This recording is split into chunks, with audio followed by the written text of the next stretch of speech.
et Okesha Bobeka.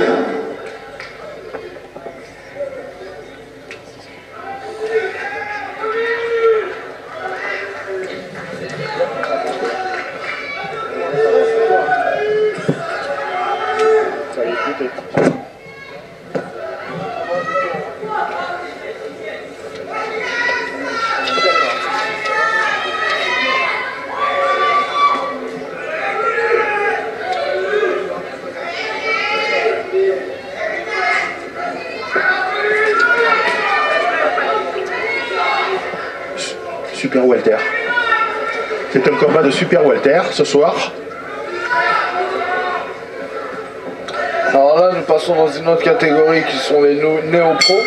Alors c'est un combat en professionnel, sauf que...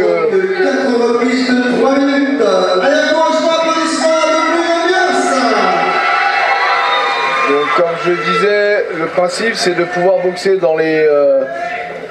chez les amateurs et chez les professionnels. Donc après c'est de pouvoir faire un choix, soit je continue en amateur, soit je continue en professionnel. C'est de pouvoir un peu tester le monde professionnel sans quitter pour autant le monde amateur.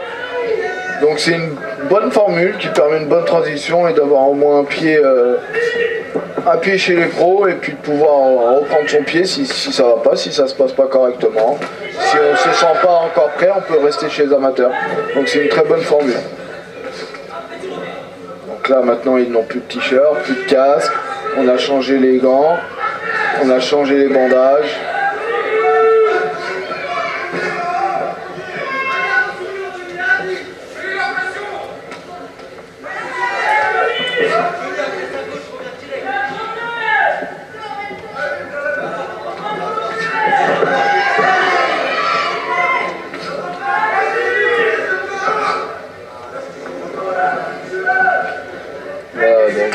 Les garçons qui sont pour l'instant un petit peu attentistes. Donc on voit Elias qui maintient Anthony Gare à distance, fortement bien avec son bras avant.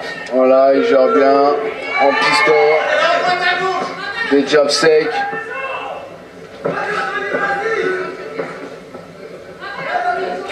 Le boxeur d'Argentais a du mal à trouver sa distance. Pas mal.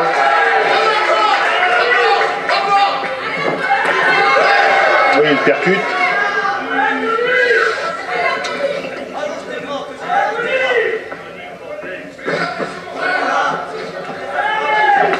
Oui, très beau travail là, très beau travail d'Anthony Gare. Oui.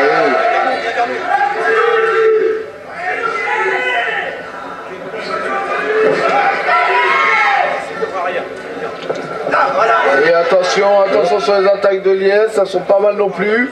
Oui. Il vient de toucher en deux direct, encore un direct. Attention sur les attaques isolées. Encore une fois. Faire attention. Faut être vigilant, lever un peu plus haut les mains.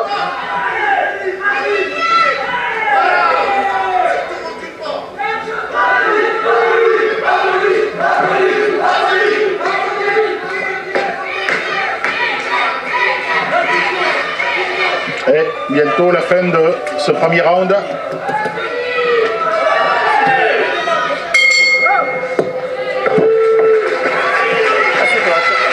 Alors vous avez tout compris sur ce qu'est un néo-professionnel. Mais combien dure la période? C'est sur une saison je crois, Mambet, c'est ça? Oui, sur une saison. Voilà. Donc sur une saison pleine, comme vous étiez en train de le dire, l'athlète peut choisir s'il va conserver son statut de boxeur amateur ou s'il va définitivement être après professionnel.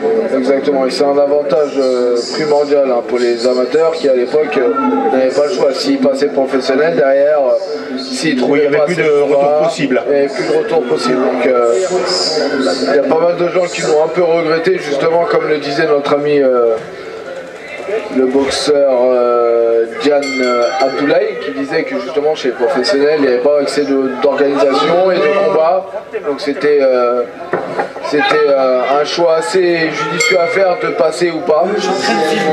Donc là ils ont la possibilité de boxer chez les deux. Donc c'est pas mal. Allez, début du deuxième round. Donc là on est dans la recherche de l'efficacité.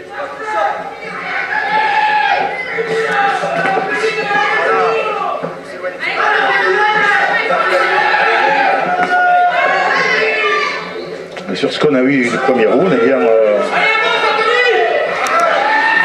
le Stéphanois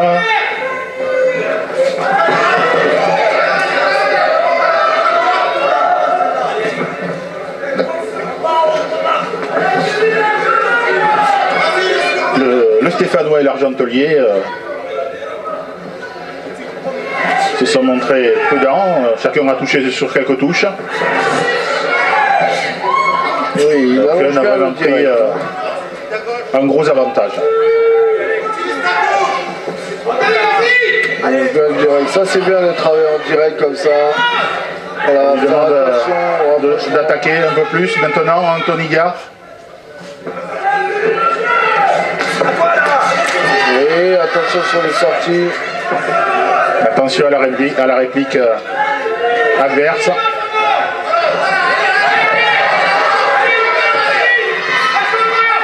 Il n'arrive pas à le coincer.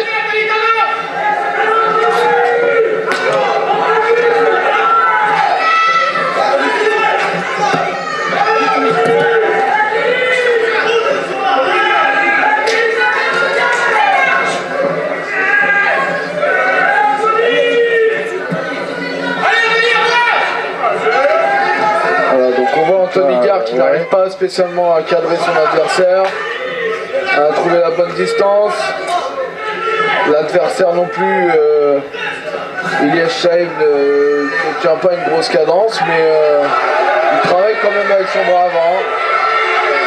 Le garçon qui essaye de travailler sur les défauts de l'adversaire. Ah voilà, ouais, mais il faut dire que chaque fois qu'ils essayent et l'un et l'autre de prendre l'initiative, ils se font immédiatement contrer ou tout. Il travaille sur la réplique.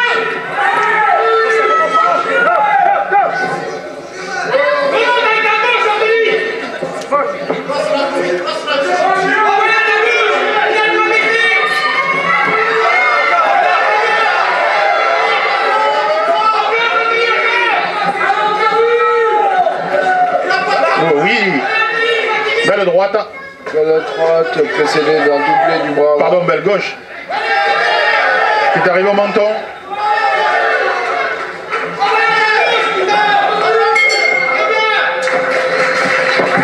Voilà, dans ce deuxième round, on a vu que Gard s'est détaché légèrement. Voilà. C'est décrispé aussi, il doit être un peu entre le fait de boxer dans la salle, l'ambiance. Mais on voit quand même un Stéphanois il reste présent, il est là, qui reste présent et qui a placé plusieurs touches qui ont fait mouche. Tout à fait. Sur un Anthony Gard qui était attentiste, assez crispé. C'est passif. Qui a eu ouais, c'est ça. J'aime bien votre justesse. C'est important. En tout cas, le combat qui monte en intensité parce que cette deuxième reprise la deuxième round était belle, pardon.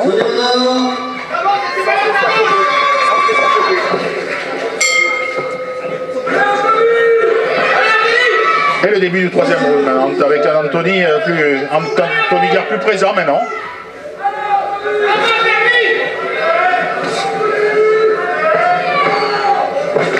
Oui, belle attaque en crochet, qui n'est pas parvenue, mais c'était bien fait. Et Chaïb qui reste dangereux. Hein. Il restera dangereux. Chaïb qui devrait se raccourcir quand le travail s'exécute à distance. Il reste trop grand, trop allongé. Voilà, la tête en l'air, un peu trop raide. Il s'est fait réprimander pour un coup donné avec l'intérieur du gant. Oui. Celui-là, il n'était pas dans l'intérieur du gant. Très très bien placé.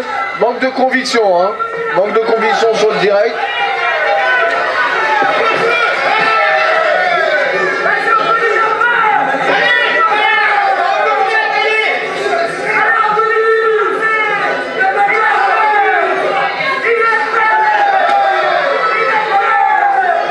En tout cas, un beau combat donné au pro. Et quitte KO. KO. Anthony Gard qui vient d'encaisser. Là, on va pas se tromper, je pense. Et là, c'est fini. Et là, qui a visiblement pas récupéré. Et l'arbitre arrête immédiatement. Le mieux placé. Ah, qui a ses jambes qui ne le portent plus. C'est bien le troisième qui lui est face au boxeur. Donc voilà, ce qui fait la différence avec les combats amateurs. Hein. Bon, on le sentait. Pas de casque. Yajaïd, on le sentait depuis le départ. Pas de casque, des gants différents, bandages différents. C'est des choses qui arrivent. C'est des choses qui arrivent.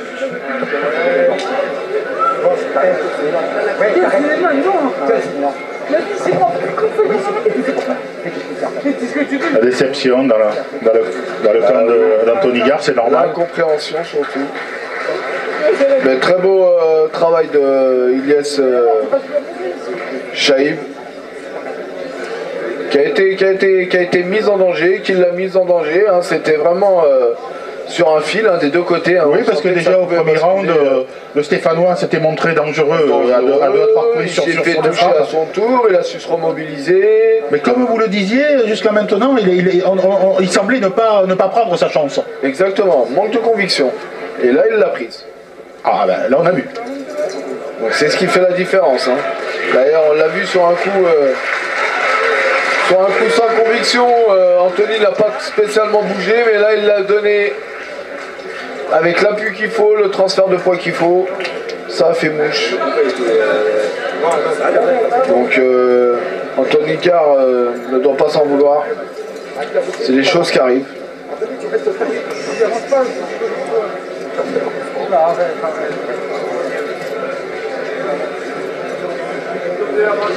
Je pense qu'il est arrivé à d'autres pour faire une analyse dans le coin d'Anthony. Laisser passer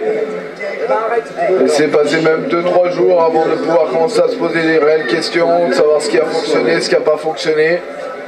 Il faut vraiment faire un point la tête à froid.